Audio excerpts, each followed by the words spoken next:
ਇੱਕ ਔਰਤ ਦੀ ਕਹਾਣੀ। ਕਹਿੰਦੀ ਜਦੋਂ ਮੈਂ ਛੋਟੀ ਸੀ ਨਾ ਤੇ ਮੇਰੀ ਮਾਂ ਮੈਨੂੰ ਕਹਿੰਦੀ ਹੁੰਦੀ ਸੀ, ਧੀਏ ਚੁੱਪ ਰਿਹਾ ਕਰ, ਬੱਚੇ ਬਹੁਤਾ ਨਹੀਂ ਬੋਲਦੇ।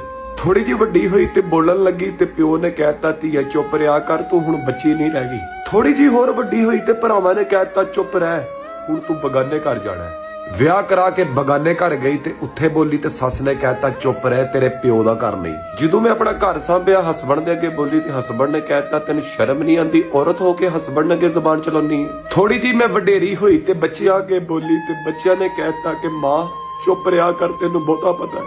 ਥੋੜੀ ਜਿਹੀ ਜ਼ਿਆਦਾ ਵਡੇਰੀ ਹੋਈ ਤੇ ਮੈਂ ਬੋਲੀ ਤੇ ਮੈਨੂੰ ਸਭ ਨੇ ਕਹਿਤਾ ਕਿ ਹੁਣ ਤੁਸੀਂ ਚੁੱਪ ਰਿਹਾ ਕਰੋ, ਤੁਹਾਨੂੰ ਹੁਣ ਆਰਾਮ ਦੀ ਜ਼ਰੂਰਤ ਹੈ। ਮੈਂ ਬਹੁਤ ਕੁਝ ਬੋਲਣਾ ਚਾਹਤੀ ਸੀ, ਲੇਕਿਨ ਸਭ ਕੁਝ ਚੁੱਪ ਥੱਲੇ ਦੱਬਿਆ ਰਹਿ ਗਿਆ। ਉਸ ਟਾਈਮ ਮੇਰਾ ਆਖਰੀ ਟਾਈਮ ਚੱਲਦਾ ਪਿਆ ਸੀ, ਮੇਰੇ ਸਾਹਮਣੇ ਮੌਤ ਖਲੋਤੀ ਸੀ ਤੇ ਮੌਤ ਨੇ ਵੀ ਕਹਿਤਾ, ਚੁੱਪ ਰਹਿ, ਤੇਰਾ ਆਖਰੀ ਟਾਈਮ ਚੱਲਦਾ ਪਿਆ।